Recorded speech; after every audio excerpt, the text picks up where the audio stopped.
Bom dia, Igreja Batista de Neves.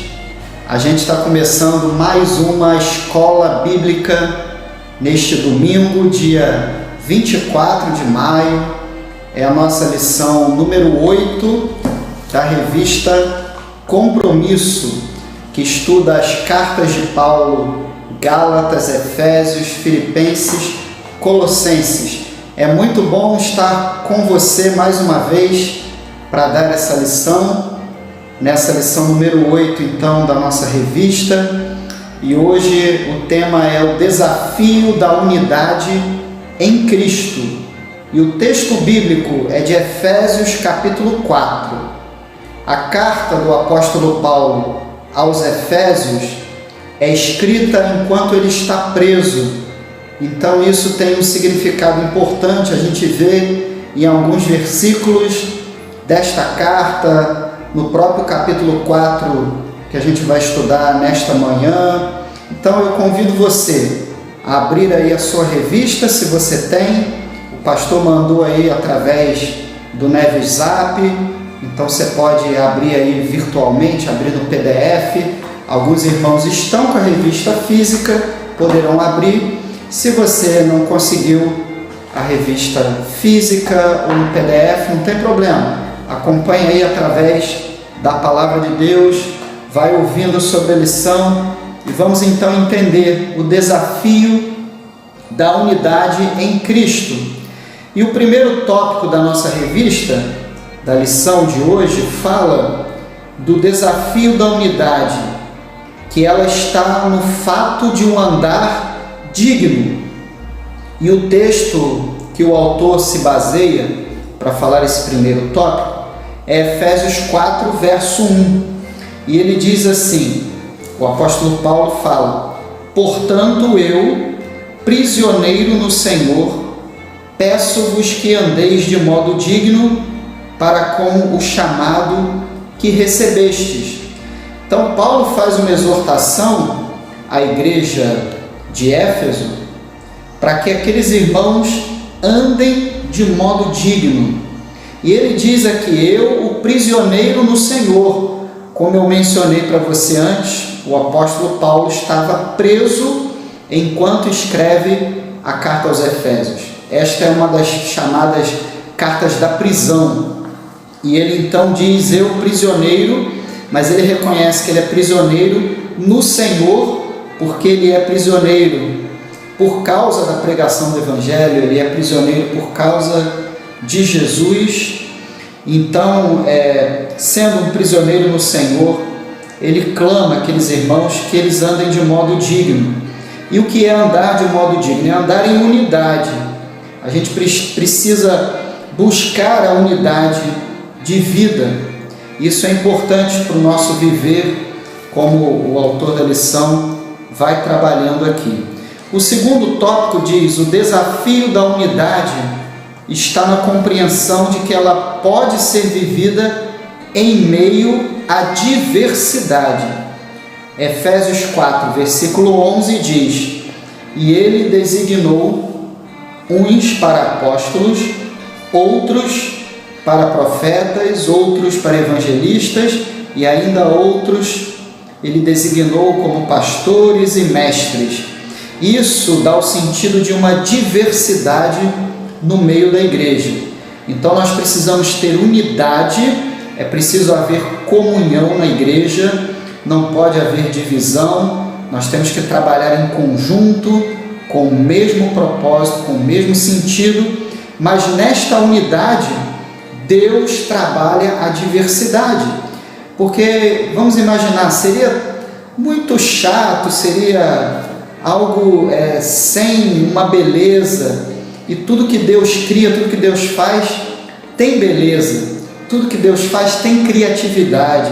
E imagina se todo mundo fosse igual, fizesse tudo igual, seria algo muito chato, algo sem beleza, sem atrativo, sem a diversidade.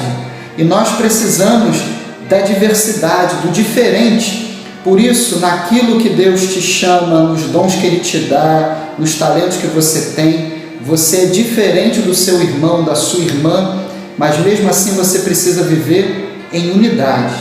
Nós temos diversidade de dons, diversidade de funções, diversidade nas atuações na igreja.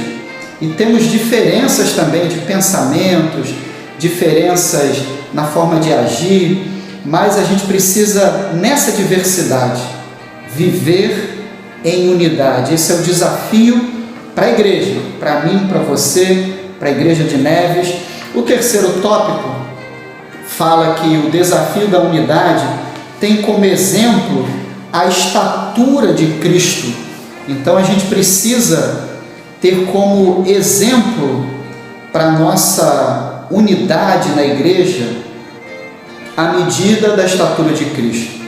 Como diz em Efésios 4,13, até que todos cheguemos à unidade da fé e do pleno conhecimento do Filho de Deus, ao estado de homem feito, à medida da estatura da plenitude de Cristo. Então nós precisamos caminhar unidos, firmes, em comunhão, mesmo nessa ausência dos cultos presenciais, mas através da internet, através da oração, a gente continuar em comunhão, em unidade, para que a gente chegue a essa estatura de Jesus, porque a gente precisa ter a maturidade na igreja. E quando a gente busca o exemplo de Cristo, a unidade da fé, o pleno conhecimento do Filho de Deus, a gente vai ter maturidade. E maturidade é algo que a gente precisa buscar como padrão para a nossa vida cristã. O crente, ele não pode ser infantil espiritualmente. O crente, ele precisa crescer a cada dia. E a unidade que está na vida do crente, que está na vida da igreja, é uma demonstração de maturidade cristã, uma demonstração de fé. E aí no quarto tópico, o autor da lição diz que o desafio da unidade consiste em promover a maturidade cristã. Então, não somente eu preciso ter maturidade cristã na minha vida, mas eu preciso também promover a maturidade. E aí em Efésios 4, versos 14 e 16, dizem assim os versículos: pelo contrário, seguindo a verdade em amor, cresçamos em tudo naquele que é a cabeça, Cristo, nele o corpo inteiro bem ajustado e ligado pelo auxílio de todas as juntas, segundo a correta atuação de cada parte, efetua o seu crescimento para a edificação de si mesmo no amor. A gente precisa crescer e também promover o crescimento espiritual. E quando a gente está vivendo em unidade, em meio à diversidade, quando a gente promove a comunhão e não o contrário disso, é tão triste, é tão ruim, né? Quando há numa igreja a promoção da desunião, a promoção de coisas que entristecem os irmãos, que vão promover brigas, desavenças, contendas. A gente precisa viver a unidade e promover isso. A gente precisa ser um agente da unidade no meio da igreja. É isso o que Deus quer de nós, é isso que a palavra de Deus nos ensina, e isso é uma prova de crescimento, é uma prova de maturidade pessoal, quando a gente promove o crescimento em meio aos nossos irmãos. O último tópico diz: o desafio da unidade promove ética de vida relacional com Deus e com os homens. Efésios 4, versículo 17. E digo isto, e testifico no Senhor, para que não andeis mais como andam também os outros gentios, na vaidade da sua mente. Então, quem busca a unidade, como diz o título da nossa lição, desafio de viver a unidade em Cristo, a unidade no meio da igreja. Então, quem vive esse desafio, quem consegue cumprir esse desafio como crente, de viver a unidade cristã, de promover a unidade, de promover a maturidade cristã, tendo em si também essa maturidade, vai ser um crente que vai promover uma ética de vida no relacionamento com Deus e uma ética de vida também no relacionamento com as pessoas ao redor. O crente, o cristão, o seguidor de Jesus, discípulo de Cristo, imitador de Jesus, ele não pode viver como as pessoas na sociedade vivem, como as pessoas em geral estão vivendo, como Paulo diz aqui, como andam os outros gentios. Então a gente não pode andar como as pessoas estão aí fazendo, pensando, agindo, falando. O cristão precisa ser diferente e ele precisa ter essa ética de vida na relação com Deus, em buscar o Senhor, em andar segundo a vontade de Deus. E ele precisa ter essa ética de vida nos relacionamentos. E aí a gente está vivendo um momento agora difícil, que é o momento da pandemia do coronavírus, e nesse momento o cristão, a igreja, nós precisamos ter uma ética de vida em relação às pessoas. O cristão não pode se alegrar com mortes acontecendo ao seu redor. O cristão não pode ter uma insensibilidade com mais de 20 mil mortos que a gente já tem, infelizmente, no nosso país. Isso a gente tem que falar com dor no coração, tendo compaixão, tendo amor para com as famílias enlutadas. A gente não pode pensar como cristão assim, e daí? Mas o vírus vem para isso mesmo.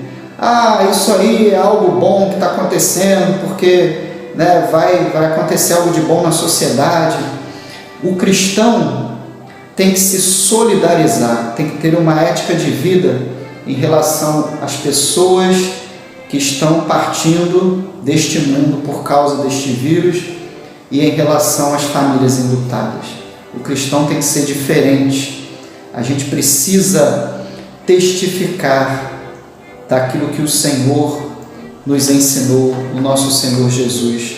Como o autor diz aqui, numa parte que está destacada na revista, não devemos andar como o homem natural. O crente faz parte do corpo de Cristo, portanto, é um novo homem, uma nova criatura. A gente precisa viver como nova criatura de Deus, precisamos viver a imagem e semelhança de Deus. E a conclusão diz então, pergunta para a gente, como viver esta unidade? Como viver a unidade, esse desafio no meio da Igreja de Jesus, em meio à diversidade, em meio a este mundo conturbado no qual vivemos? A gente precisa então, diz o autor da revista, viver preservando e enfatizando na nossa vida os valores do reino de Cristo, tendo entendimento de que o fato de ser diferente não pode impedir de viver a unidade. E terceiro, desenvolver a unidade e tendo Jesus como a perfeição a ser buscada. Meu irmão, minha irmã, eu espero que este estudo tenha abençoado a sua vida. Eu creio que sim, que abençoou, que vai abençoar a sua casa, a sua família, e que você continue assim, estudando a palavra do Senhor, meditando neste livro que tanto nos ensina, e que a gente possa viver o desafio da unidade, sempre lembrando que a gente precisa viver os valores do reino de Deus. A gente precisa entender que ser diferente, ter diversidade, não impede a unidade. E precisamos desenvolver a unidade, tendo Cristo como alvo da nossa perfeição. Busque isso na sua vida. Creia assim, estude a palavra, tenha sempre esse sentido de estudar a Bíblia, estudar a revista. Que Deus abençoe a sua vida e no próximo domingo esteja mais uma vez participando da Escola Bíblica Online. Deus abençoe você, Deus abençoe sua casa.